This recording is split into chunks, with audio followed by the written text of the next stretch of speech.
Finally, I get to talk about international football again.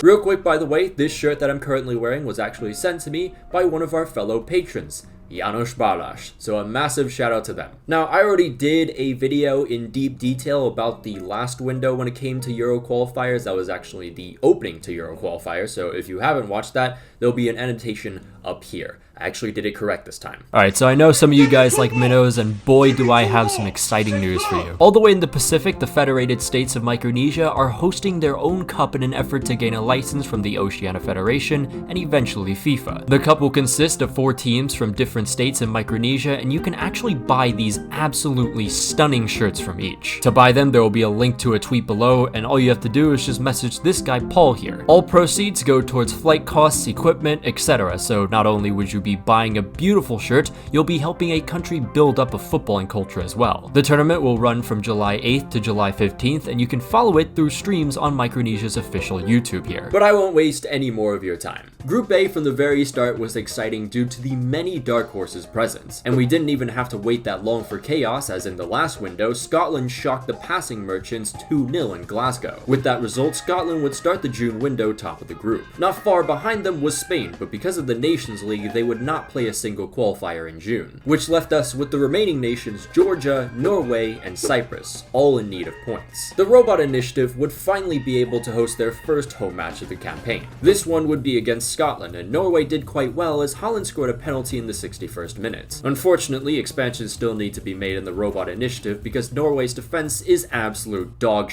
Scotland, after 2 late goals from Lyndon Dykes and Kenny McLean, earn another 3 points in their charge for a second straight European Championship qualification. Scotland then scored another 2 goals in their next qualifier versus Georgia to maintain their winning streak. Norway, on the other hand, did manage a win later on in the window after they defeated Cyprus 3-1 at home. Georgia also earned their first victory of the campaign against Cyprus thanks to a late goal from Zeriko Davitashvili. And if you thought Georgia was promising already, just go and look at their U21 Euros campaign right now. So far, and the groups haven't finished yet, but they've beat Portugal 2-0 and they've drawn with Belgium. So after the June window, Group A looks very interesting. Scotland has a commanding lead with 4 wins and an impressive 9 goals scored. Georgia and Norway are tied on points, but the Georgians have a better goal difference, so they sit in the second automatic qualification spot. They also have a game in hand. It is against Spain though, but they have shown fight against Spain. Then there's Cyprus. It's not looking good, Bev. It's not looking good. Group B wasn't too much of a shock going into the June window. The Talent Factory had 2 of 2 wins as expected, while the Greeks and the Dutch bullied Gibraltar for its lunch money. The French continued their winning ways after a 3-0 win in Gibraltar and then a 1-0 win versus Greece. Not to mention Mbappe, after his goal against the Greeks, is now just 1 goal away from tying Michel Platini in France's all-time top scorers list. That would put him 4th in the list. He's 24. Now, even though the Greeks lost to the French, their defense still did a great job away from home. And in the match prior, they got a massive victory against the Irish. As opposed to Greece's start, Ireland's has been a little rocky. However, after their loss to the Greeks, they too would beat Gibraltar. At the end of the June window, France still remain at the top, having won 4 of 4. Greece, with the game in hand, sit in the second qualification spot. They've done well so far and could be eyeing their first major tournament since 2014. But the Dutch, who didn't play a single qualifier in this window due to the Nations League, might have a few objections to that. Group C before June was also pretty standard, with England in the lead. Now, in the last video, I angered a couple English people because I simply glossed over their result against Italy. Like, okay, it's the first time you won in Italy since 1961. Jesus, no wonder you guys get knocked out so much if this is how you think. Jokes aside, England would continue to pull away throughout this window after they beat Malta 4-0. Then, unlike English breakfast, which is baked in the sun for 10 minutes, the English properly cooked North Macedonia. Oh, by the way, Saka hat-trick, Starboy propaganda. North Macedonians, you may have been humiliated, but at least you got a 2-0 win against Ukraine. I mean, what a goal from Elmas. Oh wait, never mind. You bottled the lead in 5 minutes and then gave up the winner in the 83rd minute. Ukraine didn't have the best start to their campaign, but did well to recover in this window. Alongside a comeback against North Macedonia, they narrowly beat Malta to earn 6 of 6 points. Group C is still led by England, but now Ukraine, with a game in hand, are in second. North Macedonia were so bad this window that Italy, who were busy with the Nations League, still are above them. Group D before June had a tie between Croatia and Wales. And let me just get this out of the way for the 4th 4th time, so I don't have to worry about it.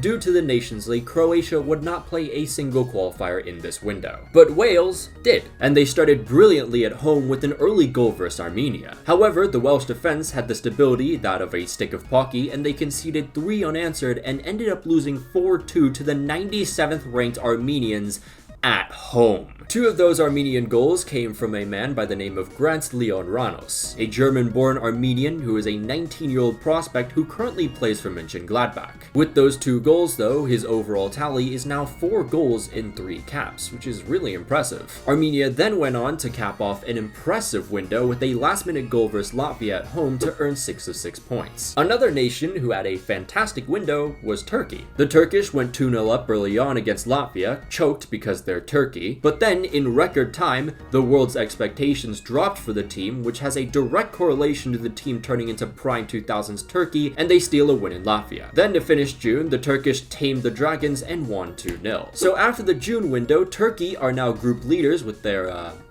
great friends, Armenia, who are 3 points behind them with the game in hand. You have no idea how excited I am for this match. And then there was Wales, who were supposedly favorites to qualify, who sit in 4th with no games in hand. Perhaps we're starting to see the effects of the post-Gareth Bale era? Group E before June was looking pretty close, with the Czech Republic in the lead 1 point above Poland. The Czechs only played 1 game in June, and they won 3-0. Poland also had just 1 game to play. Theirs was in Moldova. The Poles, now led by Fernando Santos, scored 2 early goals through Arkadiusz Milik and Robert Lewandowski. Then the second half, Poland's midfield makes a mistake and Moldova capitalized.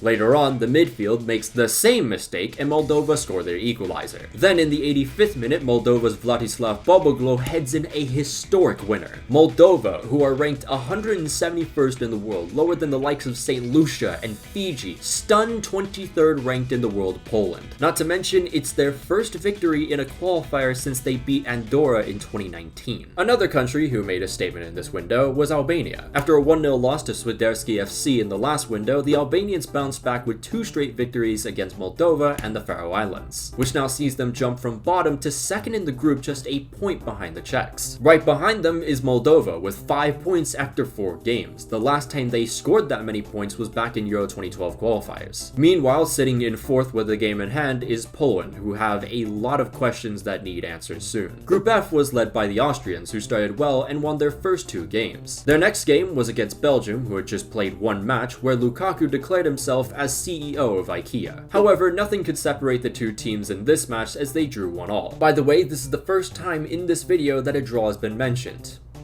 Here's the second. After their draw though, both Belgium and Austria would bounce back as they both won their respective matches, which now leaves us with a pretty close battle for the lead after June. Austria are 3 points clear, but 2nd place Belgium still have a game in hand, and they play Azerbaijan, so they'll definitely be tied for the lead after that. But quick shouts to Austria, because under Ralf Rangnick, this team has looked really solid. They had a pretty bad stretch last year, but their last 6 games have seen them win 5 times. Sweden, on the other hand, are just hanging in there in 3rd after playing just 1 qualifier in June. They'll really need to pick up the pace, otherwise it'll be a 2nd straight tournament that they miss. Group G now, also known as the Balkans plus Lithuania. Serbia had an early lead going into June, with Hungary and Montenegro just behind them. The Serbians only played 1 qualifier in this window, where they had to pull a last-minute equalizer out of their asses against Bulgaria. The Bulgarians also drew with Lithuania, which earned them 2 points for the month. Another draw occurred in the match between Montenegro and Hungary. Actually, the Hungarians were the only team in the group to win this month. So now looking at Group G, Hungary, thanks to goal difference, have taken the lead away from Serbia, while Montenegro is just 3 points below the automatic qualification spot. Group H is the first time where we see every team has played twice before June. Slovenia was the surprise group leader, and they can thank Kazakhstan's comeback win against Denmark for that. And aside from San Marino, everyone else had at least 3 points. Slovenia kicked off June in Finland, where they lost 2-0, conceding to Venezia's Joao Poyanpalo